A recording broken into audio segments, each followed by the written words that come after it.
Hello students, मैं आपका chemistry का टीचर प्रदीप सर आपका वेलकम करता हूं अपने academic Pradeep chemistry classes YouTube channel पे।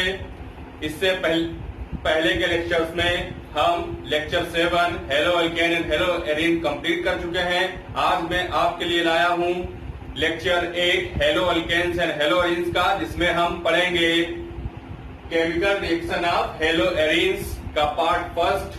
और इसमें जो हम टॉपिक पढ़ने जा रहे हैं वो है न्यूक्लियोफिलिक एरोमेटिक सब्स्टिट्यूशन रिएक्शन का वॉल्यूम 1। तो स्टार्ट करते हैं lecture. Nucleophilic aromatic substitution reactions. The halo alkanes are highly reactive for nucleophilic substitution reaction involving the cleavage of CX bond. यानी कि जो हेलो अल्केन्स में CX बॉन्ड होता है, यानी कि C यानी कार्बन, X मतलब हेलोजन बॉन्ड होता है, वो न्यूक्लियोफिलिक सब्स्टिट्यूशन रिएक्शन में हाईली रिएक्टिव होता है, जबकि the halo arenes are completely less reactive than halo alkanes and the cleavage of CX bond is quick difficult. जबकि हेलो एरीन्स में क्या होता है, हेलो एरीन्स में हेलो अल्केन्स के कंपेरिजन में क्या होता है, CX यानी कार्बन और हाइड्रोजन का जो बॉन्ड होता है वो लेस रिएक्टिव होता है। इसलिए वहां पर क्या होता है, क्लीवेज करने में, यानी CX बॉन्ड को क्लीवेज करने में बहुत सारी डिफिकल्टीज आ जाती हैं। तो अब मैं आपको बताऊंगा कि क्यों हेलो एरीन्स जो होता है वो लेस रिएक्टिव होता है। हेलो एरीन्स लेस रिएक्टिव क्यों होता है, तो आइए आपको बताते हैं explanation for the low reactivity of hello arenes. इसके बहुत सारे रीजन हैं, 1 बाय 1 सारे रीजन्स में आपको बताता जाऊंगा।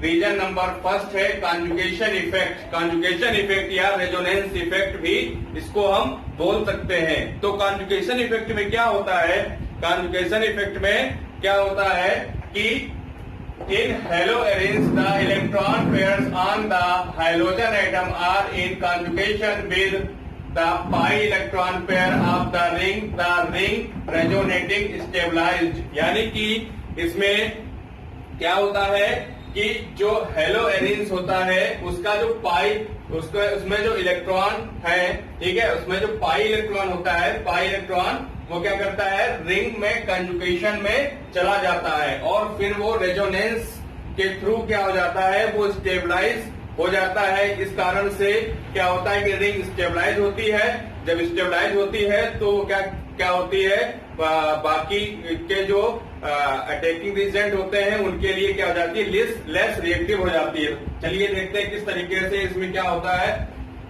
कैसे कंजुगेशन होता है, कैसे इसमें रेजोनेंस होता है। तो हमने देखा ये Cl, ये जो है बेंजीन लगी हुई है, उसके ऊपर Cl लगी हुई है, हेलो एरीन्स हो गया, मतलब है क्या हो गया, क्लोरोबेंजीन हो गया। अब हम जानते हैं कि क्लोरीन जो होता है उसके पास जो है, जो क्या होते हैं, 6 आउटर मोस्ट में जो है 6 इलेक्ट्रॉन होते हैं। तो जो 6 इलेक्ट्रॉन होते हैं उसमें से जो 2 इलेक्ट्रॉन, एक इलेक्ट्रॉन पेयर होता है वो क्या करता है कि C और X, यानी कि जो ये यहाँ पे जो कार्बन है वो C है, ठीक है, वो क्या करता है, इस पे जो है इसका जो इलेक्ट्रॉन पेयर है वो इस वाले कार्बन पे, यानी कि जो C और L के बीच का जो बॉन्ड है उसको अटैक करता है और अपने इलेक्ट्रॉन पेयर को यहाँ पर शिफ्ट कर देता है।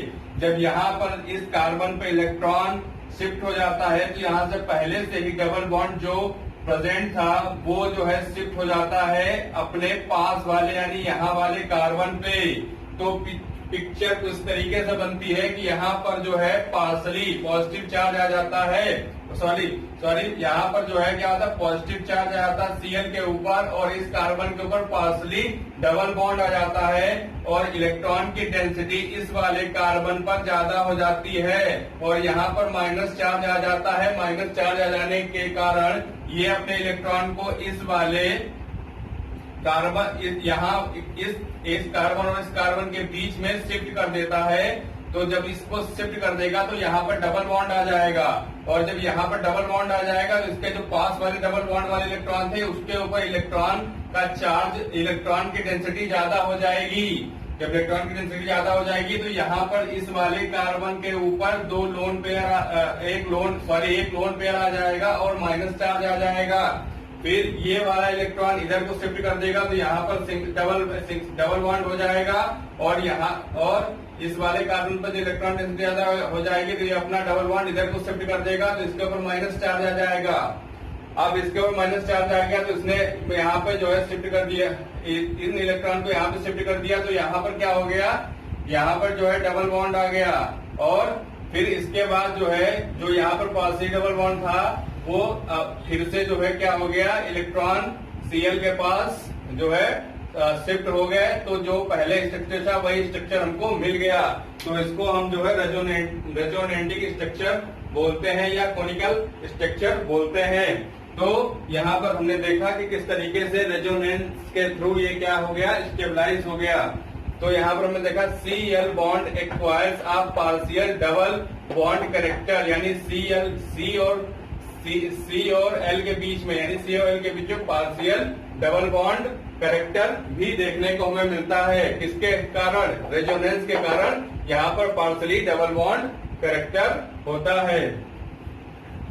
तो एक तो रीजन ये हो गया कि यहाँ पर जो है क्या होता है कि रिंग जो है यहाँ पर जो Cl लगा हुआ है वो क्या कर रहा है, रिंग में, ठीक है, रिंग में इलेक्ट्रॉन को डोनेट कर रहा है। तो यहाँ पर जो है Cl कैसा कर रहा है, इलेक्ट्रॉन डोनेटिंग एटम ग्रुप की तरह काम कर रहा है इसने जो है, तो यहाँ पर इलेक्ट्रॉन डोनेट कर दिए इसने।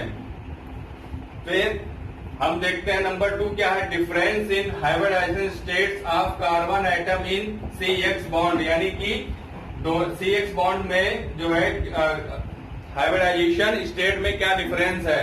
तो यहाँ पर हम हेलो एरीन्स में sp2 हाइब्रिडाइजेशन पाया जाता है, जबकि हेलो एल्केन्स में sp3 हाइब्रिडाइजेशन पाया जाता है। क्योंकि हम जानते हैं कि जो हेलो एरीन्स है उसके जो 6 कार्बन है वो 6 कार्बन जो है रेजोनेंस के कारण क्या है, डबल बॉन्डेड है। तो डबल बॉन्ड जहां भी होता है वहां पर sp2 हाइब्रिडाइजेशन होता है, और यहाँ पर हेलो एल्केन्स में जो है सिंगल बॉन्ड है सारे, तो सिंगल बॉन्ड वाले में sp3 हाइब्रिडाइजेशन पाया जाता है।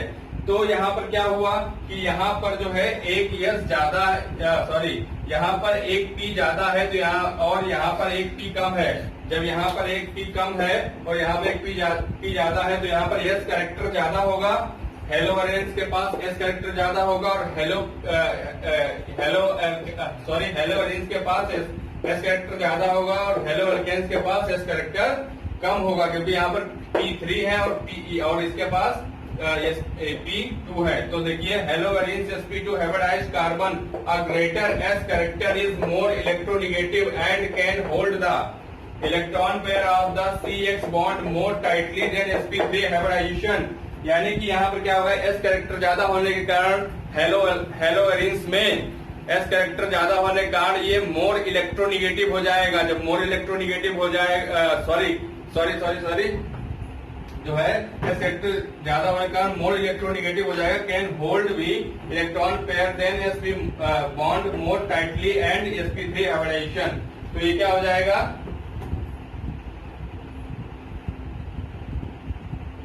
मोर इलेक्ट्रोनेगेटिव होने के कारण क्या हो जाएगा, इनके बीच जो बॉन्ड होगा ये जो है टाइटली हो जाएगा, और इसको जो है ब्रेक करना थोड़ा कठिन होगा। इस कारण से भी ये लेस रिएक्टिव होते हैं। नंबर 3 तीसरा क्या होता है कि polarity of CX bond, polarity of CX bond. तो इसमें देखते हैं कि जो हेलो क्लोरोबेंजीन यानी कि हेलो एरीन्स जो हो गई उसका जो है डाइपोल मूवमेंट होता है 1.69 D, जबकि हेलो क्लोरो एथेन, ठीक है, क्लोरोएथेन जो हेलो एल्केन हो गई, ये हेलो एरीन्स हो गई, ये हेलो एल्केन्स हो गई। तो हेलो एल्केन्स में जो है पोलैरिटी डाइपोल मूवमेंट कितना 2.2 D है। तो यहाँ पे इसका मतलब क्या हुआ कि जो हेलो एल्केन्स है उसकी पोलैरिटी ज्यादा है, और जो हेलो एल्केन्स की पोलैरिटी ज्यादा है, हेलो एरीन्स की पोलैरिटी कम है। तो the polarity of CX bond in halo arenes are less polar than chloro halo alkane. तो यहाँ पर क्या होगा कि हेलो एल्केन्स की पोलैरिटी ज्यादा होगी, ज्यादा पोलर होगा, तो जल्दी से क्या हो जाएगा, अपना इलेक्ट्रॉन लेके टूट जाएगा हाइड्रोजन। और हेलो एरीन्स में क्या होता है कि इसकी पोलैरिटी कम होती है, तो इसलिए जल्दी से क्लीवेज इसमें नहीं हो पाता है। और दूसरी चीज, इसमें जब sp2 मतलब डबल बॉन्ड होता है और वो सिंगल बॉन्ड होता है, तो डबल बॉन्ड जो होता है सिंगल बॉन्ड की जो है लेंथ भी ज्यादा होती है और डबल बॉन्ड की लेंथ क्या होती है, बॉन्ड लेंथ कम होती है। इस कारण से वो टाइटली भी मतलब टाइट जो है बॉन्ड टाइटली बॉन्ड होते हैं और इजीली जो है उनको क्लीवेज करना आसान नहीं होता है, ज्यादा एनर्जी देनी पड़ेगी तभी उन्हें क्लीवेज हो पाएगा उसमें। तो आपको यहाँ तक समझ में आया, मैंने आपको 3 रीजन बता दिए कि क्यों जो है हैलो एरीन्स लेस रिएक्टिव होते हैं। आप इसको जल्दी से उतार लीजिए। Nucleophilic substitution reaction involving the cleavage of CH bond in halo arenes are expected to proceed with difficulty as compare to halo alkanes. तो क्या होता है कि जो हैलो एरीन्स हैं वो कुछ रिएक्शंस देती हैं, लेकिन वो देने में भी उनमें डिफिकल्टी होती है। किसके कंपेरिजन में, हैलो अल्केन्स के कंपेरिजन में। तो कौन कौन सी रिएक्शंस होती है चलिए हम देखते हैं। वैसे भी हम इनको जो है हैलो अल्केन्स के रिएक्शंस में देख चुके हैं। तो सबसे पहले है replacement bye hydroxyl group, formation of phenol. तो ये फिनॉल की कमर्शियल प्रोसेस भी है जिसे हम लोग डाउज मेथड बोलते हैं।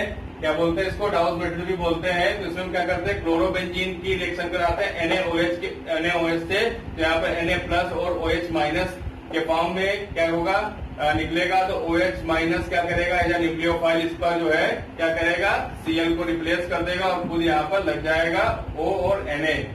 ठीक है, तो यहाँ पर जो है कंडीशन क्या अप्लाई है, टेम्परेचर होना चाहिए 623 केल्विन और 300 ATM प्रेशर होना चाहिए। तो यहाँ पर Cl जो है क्या हो जाएगा, निकल जाएगा और यहाँ पर क्या बन जाएगा, सोडियम फिनेट बन जाएगा। और जिसको हम वाटर से रिएक्शन कराएंगे तो यहाँ पर फिनॉल का फॉर्मेशन होगा और NaOH साइड प्रोडक्ट बन जाएगा। फिर सेकेंड है replacement bye amino group, formation of aniline. तो यहाँ पर 2-क्लोरोबेंजीन का हमने मॉलिक्यूल लिया, इसका रिएक्शन कराया 2NH3 से और Cu2O के साथ में यहाँ पर जो है 473 केल्विन टेम्परेचर और 60 ATM जो है हमने प्रेशर लिया। और यहाँ पर हमने क्या मिल गया, 2 मॉलिक्यूल हमें एनिलीन के मिल गए और साथ ही साथ हमें साइड प्रोडक्ट में वाटर और Cu2Cl2 मिला। फिर नंबर 3 क्या है, replacement by cyano group, formation of nitriles. तो इसमें हमने जो है ब्रोमोबेंजीन लिया और इसका जो है CuCN से रिएक्शन कराई 473 केल्विन पर, प्रेजेंस इसके लगाए ब्रोमीन की और हमें साइनोबेंजीन मिल गया और साथ में हमें जो है साइड प्रोडक्ट के रूप में मिला CuBr। तो ये चीजें हम लोग जो है उसमें पढ़ चुके हैं। वहां पर हमें जो है यहाँ पर एरोमेटिक के फॉर्म में मिल रहे हैं, वहां पर हमें एलिफेटिक के फॉर्म में मिली थी।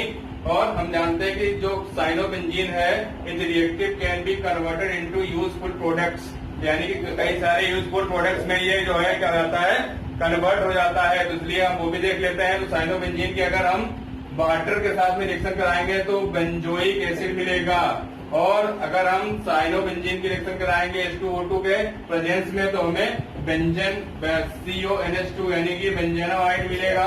और साइनोबेंजीन की रिएक्शन हम कराते हैं Na और Na अल्कोहल के प्रेजेंस में और 4H के साथ में, यानी इसका रिडक्शन कराते हैं। या फिर हम LiAlH4 ले सकते हैं, यहाँ पे NiH2 ले सकते हैं तो हमें बेंजीनामाइड मिलेगा, यानी कि CH2NH2 बेंजीन के साथ में बेंजीनामाइड मिलेगा। तो यही इसी के साथ मैं अपना लेक्चर यहाँ पे फिनिश करता हूँ। आपको पसंद आया तो उसको लाइक जरूर कीजिएगा। अगर आप हमारे चैनल पर नए हैं तो उसे सब्सक्राइब करना ना भूलें। तब तक के लिए गुड बाय।